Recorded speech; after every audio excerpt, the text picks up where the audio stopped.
Bonjour tout le monde, vous regardez le bulletin d'information de l'Éclair oriental. Je suis votre présentatrice, Ziking. Le Seigneur Jésus a annoncé « Voici, je viens bientôt ». Car comme l'éclair part de l'Orient et se montre jusqu'en Occident, ainsi sera l'avènement du Fils de l'homme. Car comme l'éclair resplendit et brille d'une extrémité du ciel à l'autre, ainsi sera le Fils de l'homme en son jour. Mais il faut auparavant qu'il souffre beaucoup et qu'il soit rejeté par cette génération. Que celui qui a des oreilles entende ce que l'Esprit dit aux églises. Aujourd'hui, ces prophéties du Seigneur Jésus se sont toutes accomplies. Parmi ceux qui espèrent la manifestation de Dieu et l'arrivée du Seigneur Jésus sur une nuée, nombreux sont ceux qui ont entendu la voix de Dieu et qui ont été élevés devant son trône.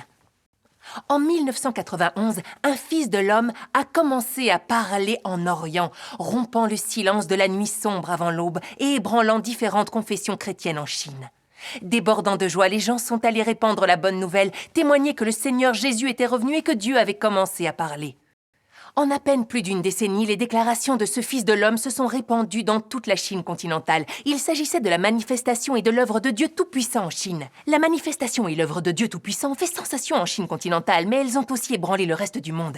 Les millions de paroles exprimées par Dieu Tout-Puissant ont été rendues publiques dans différents pays par le biais d'Internet. Parmi ceux qui espèrent la manifestation de Dieu, nombre se sont mis à chercher et étudier ces paroles. Le phénomène a aussi attiré l'attention des spécialistes et des chercheurs. Fin octobre 2018, une exposition d'images intitulée « La manifestation et l'œuvre de Dieu Tout-Puissant » s'est tenue à l'église de Dieu Tout-Puissant de Séoul, en Corée du Sud. Elle a attiré plus d'une dizaine de spécialistes et d'universitaires de renommée internationale. Des chrétiens de l'Église ont fait part aux visiteurs de leurs sentiments et de leurs idées après l'expérience des paroles de l'œuvre de Dieu Tout-Puissant. Le 24 octobre 2018, 11 experts, universitaires et enseignants spécialisés dans les religions et les sujets de société, et provenant de 7 pays, dont les États-Unis, le Canada, le Royaume-Uni, la France et l'Italie, ont visité l'exposition d'images de l'EDTP Donsu à Séoul, en Corée du Sud, où ils ont eu des discussions et des échanges approfondis avec des chrétiens.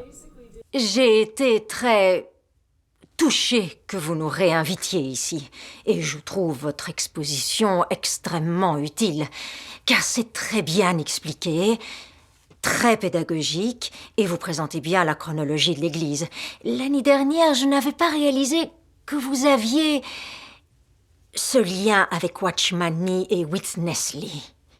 C'est très clairement présenté ici, et je peux voir les origines de votre Église.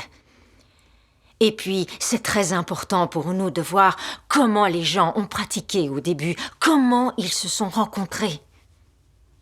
Mais aussi, comment après, les persécutions ont commencé. Cette exposition d'images sur la manifestation et l'œuvre de Dieu Tout-Puissant montre l'historique de l'Église et plusieurs étapes de son développement.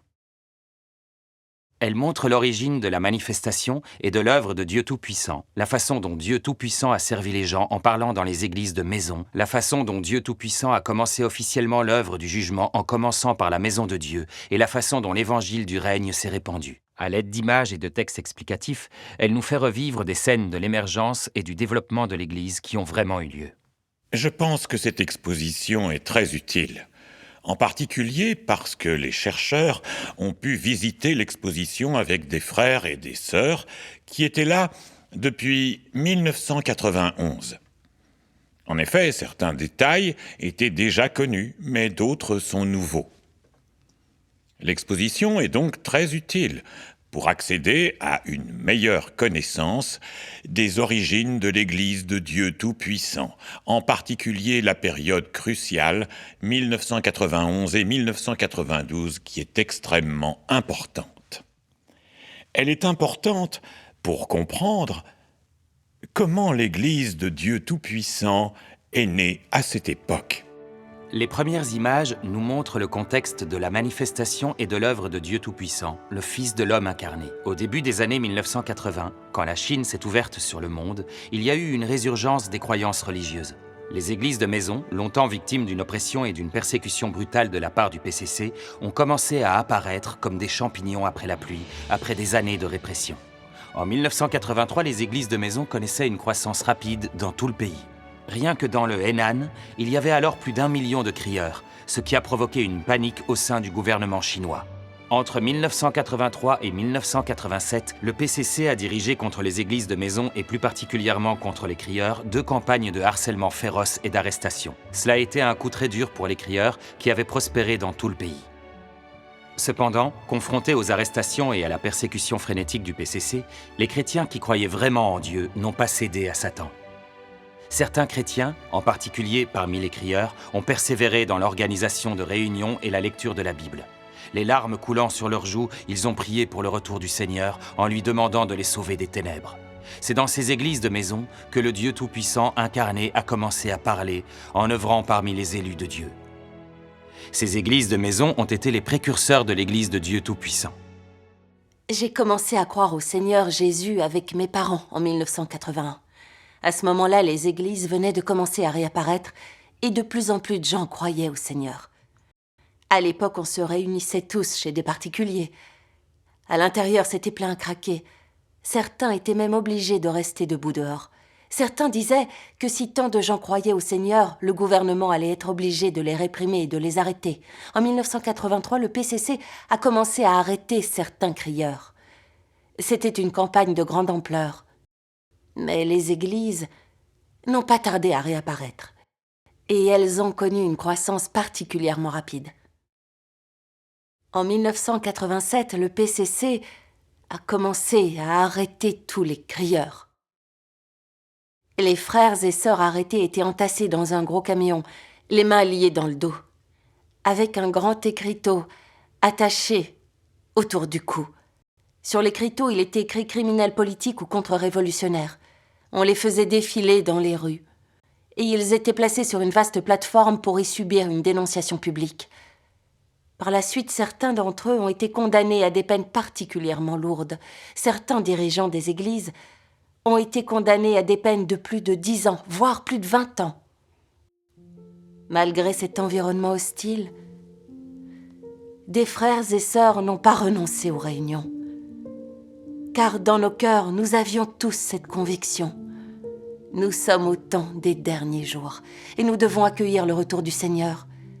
Nous attendions avec impatience. Seigneur Jésus, reviens vite. Sauve-nous des ténèbres et mets fin à notre vie de souffrance. C'est dans ce contexte que Dieu Tout-Puissant a commencé à parler.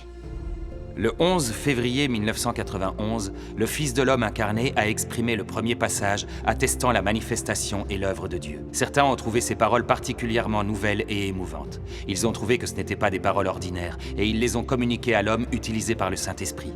Ayant lu ce passage, l'homme utilisé par le Saint-Esprit a dit que c'étaient les paroles du Saint-Esprit. Toute une série d'autres passages des paroles du Saint-Esprit ont rapidement suivi. Ces paroles sont chargées d'autorité et de pouvoir. Elles touchent fortement les gens. L'homme utilisé par le Saint-Esprit a donc décidé d'imprimer les paroles du Saint-Esprit dans l'ordre dans lequel elles apparaissaient et de les distribuer aux églises, afin que les élus de Dieu puissent les lire et en discuter lors de leurs réunions. À partir de ce moment, le DTP a fait passer la lecture de la Bible au second plan, favorisant la lecture des paroles de Dieu Tout-Puissant. Comme Dieu Tout-Puissant exprimait de plus en plus de paroles, de nouveaux passages apparaissaient sans cesse, de façon presque quotidienne. Depuis lors, l'Église de Dieu Tout-Puissant a commencé officiellement à lire et à apprécier les paroles actuelles de Dieu Tout-Puissant au cours des réunions et à chanter des hymnes de louange de la manifestation et de l'œuvre de Dieu Tout-Puissant. Les élus de Dieu ont ressenti une illumination et une grande joie dans leur cœur. Ils se sont dit que durant toutes ces années pendant lesquelles ils croyaient au Seigneur, ils ne s'étaient jamais sentis aussi libres. Tout le monde chantait et dansait en louant Dieu, leurs visages resplendissaient de joie. Ainsi, le Saint-Esprit a-t-il commencé sa grande œuvre dans l'Église de Dieu Tout-Puissant qui a duré jusqu'aujourd'hui. Ces images montrent que dans les églises de maison du Henan, du Shandong, de l'Anhui et du nord-est de la Chine, les chrétiens se réunissaient et lisaient des exemplaires des premières paroles de Dieu Tout-Puissant. Sur ces images, les chrétiens sont extatiques, pleins d'enthousiasme, dans la joie d'entendre la voix de Dieu.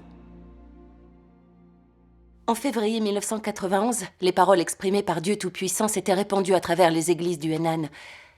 La première fois que j'ai lu les paroles exprimées par Dieu Tout-Puissant, je les ai trouvées vraiment nouvelles. Je n'avais jamais rien entendu de tel.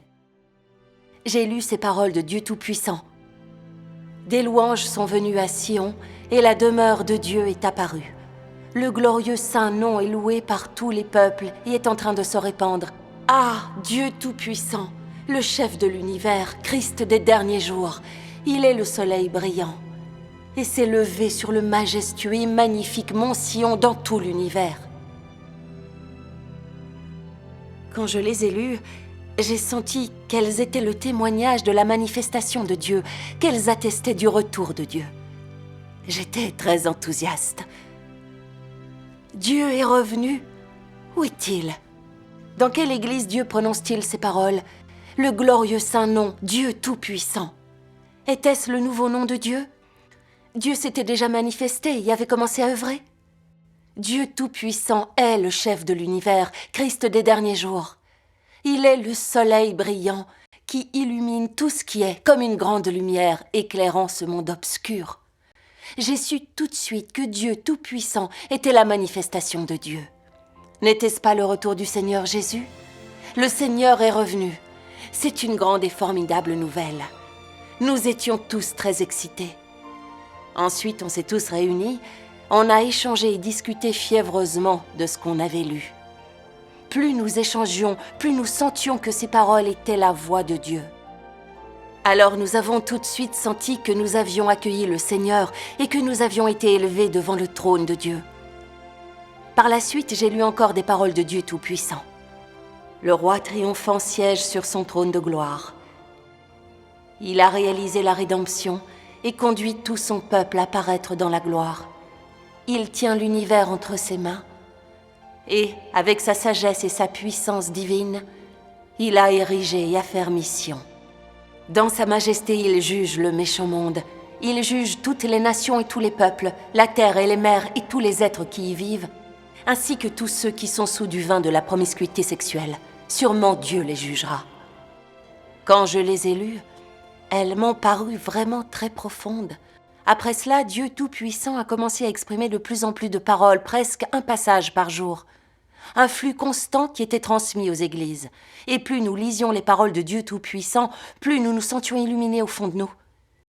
Car si les paroles de Dieu Tout-Puissant nous montraient le chemin pour pratiquer la vérité, elles révélaient aussi de nombreux mystères de la Bible.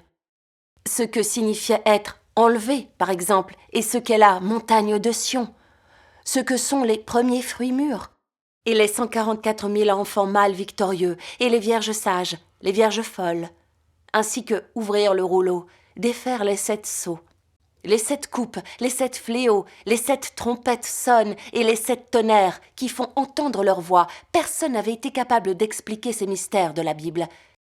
Mais les paroles prononcées par Dieu Tout-Puissant les ont tous révélées. En outre, elles nous ont aussi appris de nombreux détails sur l'entrée dans la vie. Par exemple, ce que signifie offrir son cœur à Dieu et communier avec lui, comment méditer ses paroles et comprendre sa volonté, comment pratiquer la vérité et être honnête, comment coopérer dans le service de Dieu, comment distinguer les manigances trompeuses de Satan, et ainsi de suite. La lecture des paroles de Dieu Tout-Puissant nous a apporté un chemin de pratique pour l'entrée dans la vie. En pratiquant selon ces paroles, nous avons senti que nous nous rapprochions de plus en plus de Dieu. À ce moment-là, nous avons constaté que les paroles de Dieu Tout-Puissant n'étaient pas du tout comme l'illumination que l'homme reçoit du Saint-Esprit. Les paroles tirées de l'illumination du Saint-Esprit n'en sont qu'une petite partie très limitée. Mais les paroles exprimées par Dieu Tout-Puissant sont comme une source d'eau vive, elles circulent sans cesse. Après avoir lu les paroles de Dieu Tout-Puissant, nous avons compris quelles étaient les énonciations du Saint-Esprit, les paroles que Dieu adresse à l'humanité. Donc, à ce moment-là, nous avons senti que nous avions déjà été élevés devant le trône de Dieu. Et nous avons bénéficié tous les jours de l'approvisionnement en eau vive de la vie qui s'écoule du trône. C'était un sentiment unique.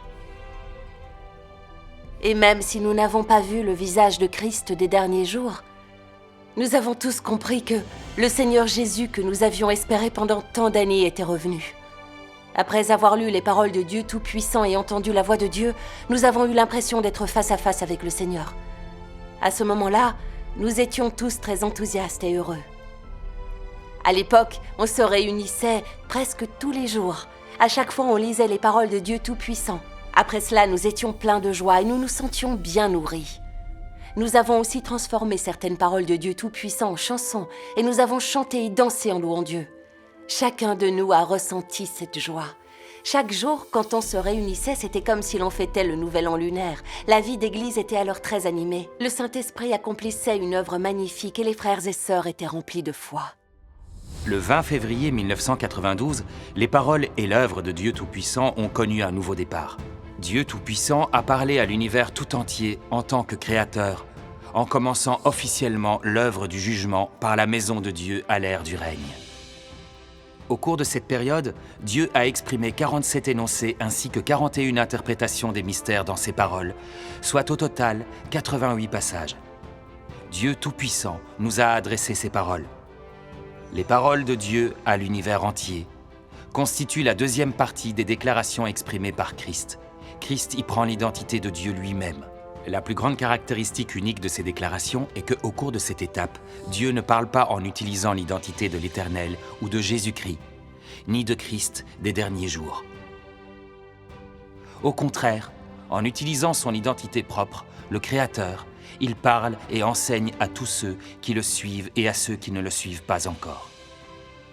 Il est juste de dire que c'était la première fois depuis la création que Dieu s'était adressé à toute l'humanité. Jamais auparavant Dieu n'avait parlé à l'humanité créée avec autant de détails et de façon si systématique. Bien sûr, c'était aussi la première fois qu'il avait tant parlé à toute l'humanité et pendant si longtemps. C'était tout à fait sans précédent. Depuis la création, elles ont été les premières déclarations que Dieu avait dites à l'humanité à partir du troisième ciel, et la première fois que Dieu avait utilisé son identité propre pour apparaître et pour exprimer la voix de son cœur à l'humanité à travers des paroles. Les paroles de Dieu à l'univers entier ont été exprimées entre le 20 février et le 1er juin 1992. Après quoi, le Fils de l'homme incarné, Dieu Tout-Puissant, a commencé à voyager parmi les églises en nouant le dialogue avec les gens, en discutant avec eux, en parlant et en œuvrant. Dieu Tout-Puissant a exprimé plus de 100 énoncés et a exprimé des vérités adressées aux gens en fonction de leur situation et de ce qui leur faisait défaut, indiquant le chemin de pratique pour l'entrée dans la vie, notamment le point de vue que les croyants devaient adopter, comment établir une relation correcte avec Dieu, comment vivre l'obéissance à l'œuvre de Dieu et comment servir en harmonie avec la volonté de Dieu. En outre, Dieu Tout-Puissant a aussi révélé de nombreux mystères, comme le plan de gestion de 6000 ans de Dieu, la vraie histoire et l'objet de l'œuvre de Dieu au cours de l'ère de la loi, de l'ère de la grâce et de l'ère du règne, les mystères de l'incarnation, la différence entre être sauvé et le salut complet, la finalité et la destination des différents types de personnes, le mystère du règne millénaire et ainsi de suite. Dieu a jugé et révélé les motivations et les impuretés dans la foi des gens, leurs diverses méthodes de pratiques fallacieuses, leur nature et leur essence profondément corrompues par Satan et leurs divers tempéraments sataniques. Dieu Tout-Puissant a exprimé toutes les vérités dont l'humanité corrompue avait besoin pour être pleinement sauvée et rendue parfaite et les a dispensées à l'humanité, accomplissant ainsi entièrement la prophétie du Seigneur Jésus. « J'ai encore beaucoup de choses à vous dire, mais vous ne pouvez les porter maintenant. Quand le Consolateur sera venu, l'Esprit de vérité, il vous conduira dans toute la vérité. » Cette image représente 70 à 80 chrétiens réunis dans une grotte dans le Henan à la fin de l'année 1992. Le contexte est le suivant. Ils ont lu les paroles exprimées par Dieu Tout-Puissant, à savoir la différence fondamentale entre le Dieu incarné et les personnes utilisées par Dieu, et les passages de 1 à 4 du mystère de l'incarnation. En échangeant, ils ont compris des vérités, notamment ce qu'était l'incarnation et les différences essentielles entre le Dieu incarné et l'homme utilisé par Dieu. Finalement, ils ont reconnu que le Fils de l'homme qui exprimait la vérité était le Christ incarné, que c'était le Seigneur Jésus revenu dans les derniers jours. Ils s'en sont alors tous voulus terriblement d'avoir été trop aveugles pour connaître Dieu, d'avoir traité le Dieu incarné à la légère et de l'avoir considéré comme une personne remplissant une fonction particulière. De ce fait, ils se sont sentis extrêmement honteux, ils ont eu d'amers regrets et les larmes leur ont coulé. Nous croyons au Seigneur depuis des années et nous avions lu la Bible et les messages du frère Ni et du frère Li. Nous nous réunissions souvent pour échanger, mais nous ne comprenions pas la vérité de l'incarnation. Si bien que lorsque nous avons entendu les paroles et les énoncés de Dieu Tout-Puissant, nous avons pensé que les paroles qu'il exprimait étaient les paroles du Saint-Esprit. Nous ne savions pas qu'il était le Dieu incarné. Pour nous, il était seulement quelqu'un qui transmettait les paroles du Saint-Esprit. On le considérait comme quelqu'un qui remplissait une fonction. En fait, nous étions aveugles. On rassemblait ces paroles dans un cahier, appelé les paroles du Saint-Esprit. Chaque fois qu'on se réunissait, on lisait les paroles du Saint-Esprit. Et on consacrait de moins en moins de temps à lire la Bible. À ce moment-là, Dieu Tout-Puissant vivait aussi avec nous et nous dispensait la vérité à toute heure et en tout lieu. Il a aussi révélé et décortiqué pour nous l'arrogance, la suffisance et l'autosatisfaction, la fourberie, l'égoïsme, l'ignominie et d'autres tempéraments sataniques que nous révélions dans notre vie quotidienne, ainsi que les diverses formes de corruption de notre nature et les différents sentiments et pensées cachés en nous. Chacune de ces paroles résonnait profondément en nous. Si ces paroles étaient sévères et déstabilisantes, elles étaient toutes factuelles, elles étaient la réalité, et nous les trouvions très convaincantes. On se demandait « Comment peut-il connaître toute la corruption qui est en nous ? Comment peut-il lire dans nos pensées ?» Dieu examine notre intimité. Qui d'autre que Dieu pourrait connaître les gens aussi bien ? Et qui pourrait percer à jour le vrai visage et l'essence de la corruption des hommes ? Cela nous laissait encore plus convaincus qu'il s'agissait de la voix de Dieu, que c'était ce que l'Esprit dit aux Églises, tel qu'annoncé dans le livre de l'Apocalypse. Par la suite, quand le mystère de l'incarnation a été révélé par Dieu Tout-Puissant, j'ai lu ceci dans ces paroles. Le sens de l'incarnation est que Dieu apparaît dans la chair et qu'il vient œuvrer parmi les hommes de sa création revêtus de chair. Ainsi, pour que Dieu soit incarné, il doit d'abord être fait de chair, une chair avec une humanité normale. Ceci, tout au moins, doit être vrai. En fait, l'implication de l'incarnation de Dieu est que Dieu vit et œuvre dans la chair. Dieu, dans son essence même, devient chair, devient un homme. Bien qu'ils aient tous une humanité, les êtres humains créés ne sont rien d'autre que des humains, tandis que Dieu incarné est différent. Dans sa chair, non seulement il a l'humanité, mais surtout la divinité. Son humanité peut être vue par l'apparence extérieure de sa chair et dans sa vie quotidienne. Mais sa divinité est difficile à percevoir, parce que sa divinité est exprimée seulement quand il a l'humanité, et n'est pas aussi surnaturel que les gens l'imaginent. Il est extrêmement difficile pour les gens de la voir. En méditant ces paroles, nous avons réalisé ce qu'était l'incarnation. L'incarnation est l'Esprit de Dieu sous une apparence charnelle ordinaire. Il possède une humanité normale, mais la divinité est en lui. Quand il prononce les paroles de Dieu et accomplit l'œuvre de Dieu, c'est l'Esprit de Dieu qui parle directement. C'est Dieu lui-même en train de parler et d'œuvrer, et ses paroles sont directement exprimées par sa divinité, ce qui prouve que le Dieu incarné possède une divinité complète ainsi qu'une humanité normale. Et cependant, aussi normale et concrète que puisse être son humanité, quand il s'exprime, la crainte et l'admiration naissent dans les cœurs en entendant ces paroles. Ce sont véritablement les paroles du Saint-Esprit, c'est la voix de Dieu. J'ai lu ces paroles de Dieu. Ce que les gens communiquent exprime la vision et l'expérience de chacun, exprimant ce qu'ils voient et ce qu'ils expérimentent au sujet de la fondation de l'œuvre de Dieu. Leur responsabilité est de découvrir, après que Dieu a travaillé ou parlé, ce qu'ils devraient pratiquer, où ils devraient entrer, puis de le livrer aux disciples. Quant aux paroles de l'homme, même si elles impliquent aussi l'œuvre du Saint-Esprit, il ne s'agit que de la perception, de l'expérience et de la connaissance de l'homme, à partir des paroles de Dieu. Même si elles correspondent aussi à la réalité, elles ne sont pas équivalentes aux paroles de Dieu.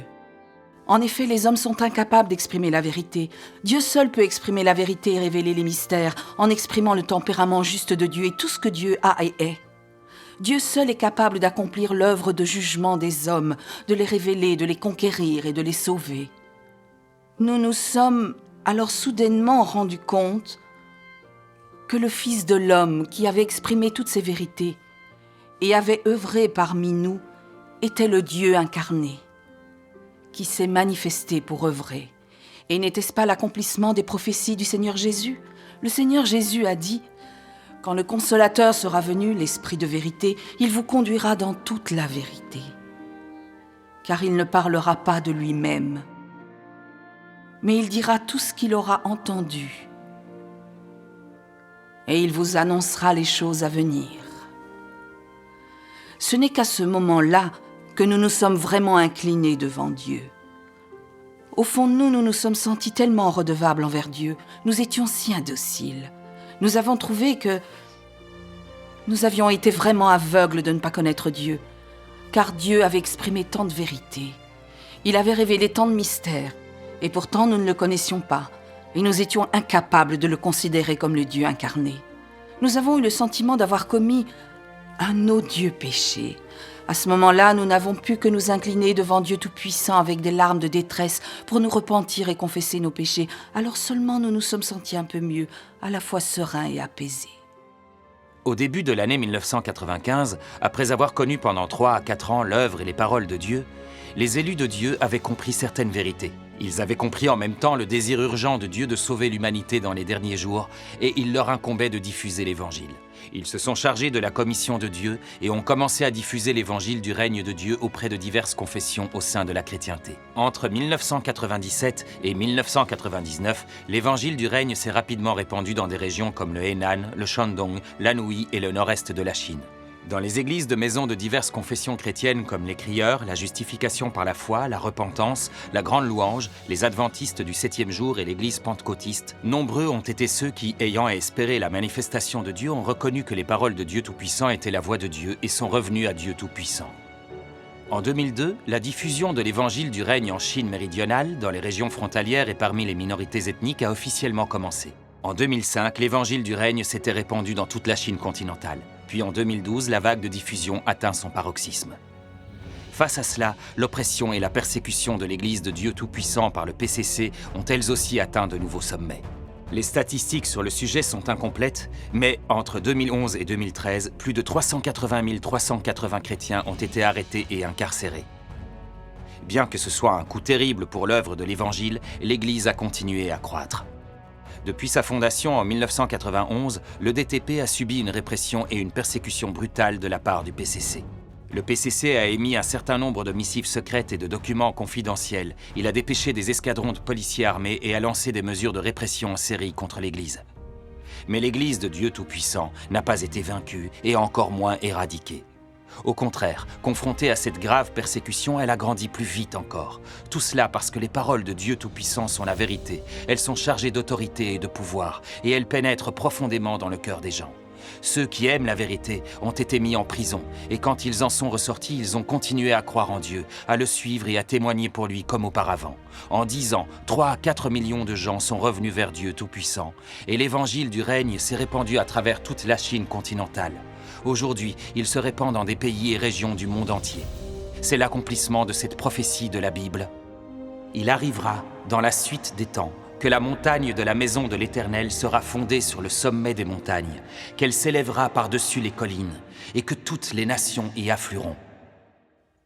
Beaucoup de gens ont demandé, après avoir subi une persécution aussi brutale aux mains du PCC, pourquoi l'Église de Dieu Tout-Puissant continue-t-elle à croître si rapidement? Beaucoup de gens trouvent cela incroyable. En réalité, c'est l'effet des paroles et de l'œuvre de Dieu. Et l'accomplissement total de ces paroles, ceux qui viennent de Dieu prospéreront. Si c'était une œuvre humaine, s'il s'agissait d'une organisation humaine, l'Église aurait été démantelée, éradiquée depuis longtemps, après toutes ces années de persécution brutale. Opprimés et persécutés de façon frénétique par le PCC, les élus de l'EDTP restent capables de résister. Et c'est parce qu'ils sont personnellement guidés et conduits par Dieu Tout-Puissant. Et directement abreuvés et approvisionnés par l'homme utilisé par le Saint-Esprit. Et parce que le Saint-Esprit a œuvré dans l'Église pendant tout ce temps, modelant tous ceux qui cherchent la vérité. Ceux qui croient sincèrement en Dieu comprennent de mieux en mieux la vérité. Ils ont pris comme règle le vrai chemin. Et ont développé une vraie foi et un vrai amour pour Dieu. En particulier, après avoir fait l'expérience du jugement et du châtiment par les paroles de Dieu, ils ont accédé à une connaissance véritable du tempérament juste de Dieu. Et ils ont craint Dieu dans leur cœur. Ayant subi l'oppression féroce du PCC à maintes reprises, ils ont vu le visage affreux et démoniaque de Satan. Ils se sont mis à détester amèrement l'ignominie et l'effronterie de Satan, le grand dragon rouge. Et ils ont tourné le dos à Satan et l'ont rejeté. Ils ont en eux la conviction toujours plus forte qu'il leur faut suivre Dieu Tout-Puissant. Et ils mettent de côté tout ce qu'ils possèdent pour se dépenser pour Dieu. Ainsi donc, férocement persécutés par le PCC pendant plus de 20 ans, l'Église de Dieu Tout-Puissant ne s'est pas désintégrée. Au contraire, elle est plus forte et elle croît plus vite encore. Rien qu'en Chine continentale, 3 à 4 millions de gens sont revenus à Dieu Tout-Puissant. À cause de la persécution féroce et des arrestations menées par le PCC, beaucoup de chrétiens se sont retrouvés sans moyen de survie en Chine et ont été forcés de fuir à l'étranger. À l'étranger, ils ont continué à diffuser l'Évangile, témoignant de la manifestation et de l'œuvre de Dieu Tout-Puissant. Ainsi, l'Église de Dieu Tout-Puissant a été fondée dans d'autres pays que la Chine. Et l'Évangile du règne s'est répandu à travers le monde, révélant pleinement les accomplissements miraculeux de Dieu et sa toute-puissance. Il se passe la même chose que lorsque le Seigneur Jésus était venu œuvrer et que les dirigeants juifs et les autorités romaines l'avaient crucifié. Ils croyaient avoir interdit l'œuvre du Seigneur Jésus. Mais en réalité, c'était précisément le contraire. L'évangile du Seigneur Jésus s'était répandu à une vitesse toujours plus grande. Aujourd'hui, il s'est répandu à travers le monde entier. Cela montre qu'aucun pays, aucun pouvoir et aucune personne ne peuvent arrêter ce que Dieu désire accomplir. Aujourd'hui, Dieu Tout-Puissant a déjà exprimé plus d'1 million de paroles, dont la plupart sont écrites dans « La parole apparaît dans la chair ». Ce livre a déjà été traduit dans plusieurs langues et publié sur Internet. Les élus de Dieu ont aussi produit divers films, vidéos et œuvres chorales pour prêcher les paroles de Dieu Tout-Puissant et attester de l'œuvre de Dieu des derniers jours. Dans divers pays, ceux qui croient sincèrement en Dieu et aiment la vérité ont vu les paroles de Dieu Tout-Puissant sur Internet. Ils ont vu les différentes vidéos et œuvres chorales produites par l'Église de Dieu Tout-Puissant. Ainsi, ils ont commencé à chercher le vrai chemin et à s'y intéresser. De plus en plus de gens reviennent à Dieu Tout-Puissant. Comme le disent ces paroles. Le royaume est en pleine expansion au milieu de l'humanité. Il est formé au milieu de l'humanité. Il se tient debout au milieu de l'humanité. Aucune force ne peut détruire mon royaume. Nous croyons qu'aucun pays ou pouvoir ne pourra se dresser sur le chemin de l'œuvre que Dieu souhaite accomplir. Cette exposition d'images montre la manifestation et l'œuvre de Dieu Tout-Puissant, ainsi que la naissance de l'Église de Dieu Tout-Puissant et plusieurs étapes de son développement. Mais cela est loin de suffire à montrer toute l'histoire de la manifestation et de l'œuvre de Dieu. Pour en savoir davantage sur l'œuvre de Dieu Tout-Puissant dans les derniers jours, il est nécessaire de lire attentivement les paroles du Christ des derniers jours Dieu Tout-Puissant. La plupart de ces paroles se trouvent dans le livre « La parole apparaît dans la chair », qui a été publié sur Internet pour que toute l'humanité puisse chercher et s'y intéresser. Un grand nombre de ceux qui aiment la vérité ont reconnu la voix de Dieu et sont revenus devant son trône après avoir lu les paroles de Dieu Tout-Puissant. Ils ont commencé à accepter la vérité et à la mettre en pratique de manière à être pleinement sauvés et à être rendus parfaits par Dieu. Cependant, certains observent et attendent encore. Ils attendent encore de voir le Seigneur Jésus descendre en public sur une nuée blanche. Ils ne savent pas qu'avant la grande catastrophe, Dieu s'est déjà fait chair et est arrivé en secret en Chine, où il a rendu parfait un groupe de vainqueurs. Aujourd'hui, l'évangile du règne de Dieu Tout-Puissant est en train de se répandre rapidement dans les différents pays du monde. La grande catastrophe est imminente et la grande œuvre de Dieu a été accomplie. Tout comme le dit Dieu Tout-Puissant. Aujourd'hui, Dieu est revenu au monde pour accomplir son œuvre. Son premier arrêt est le grand rassemblement des dirigeants dictatoriaux, la Chine, le bastion ardent de l'athéisme. Dieu a conquis un groupe de personnes par sa sagesse et sa puissance. Au cours de la période, il est chassé par le parti au pouvoir en Chine par toutes sortes de moyens et soumis à de grandes souffrances, sans nulle part où poser sa tête et incapable de trouver un abri. Malgré cela, Dieu poursuit l'œuvre qu'il a l'intention d'accomplir. Il exprime sa voix et répand l'Évangile. Nul ne peut sonder l'omnipotence de Dieu. En Chine, pays qui considère Dieu comme un ennemi, il n'a jamais cessé son œuvre. Au contraire, beaucoup de personnes ont accepté son œuvre et sa parole. Car Dieu fait tout ce qu'il peut pour sauver tous ceux qui font partie de l'humanité. Nous croyons qu'aucun pays ou pouvoir ne pourra se dresser sur le chemin de l'œuvre que Dieu souhaite accomplir. Ceux qui entravent son œuvre, résistent à sa parole, perturbent et altèrent son plan seront finalement punis par lui. Celui qui défie l'œuvre de Dieu sera envoyé sûrement en enfer. Tout pays qui défie l'œuvre de Dieu sera détruit. Toute nation qui s'élève pour s'opposer à l'œuvre de Dieu sera exterminée de cette terre et son existence trouvera alors un terme. J'exhorte les peuples de toutes les nations, de tous les pays et de tout secteur à écouter la voix de Dieu, à admirer son œuvre et à prêter attention au destin de l'humanité. L'œuvre de Dieu est comparable à des vagues puissamment déferlantes. Aucun homme ne peut le retenir, ni arrêter ses pas. Seuls ceux qui écoutent attentivement ses paroles, qui cherchent et ont soif de lui, peuvent suivre ses pas. Et de cette façon, ils pourront recevoir sa divine promesse. Ceux qui ne le font pas connaîtront un grand désastre et recevront alors une punition méritée.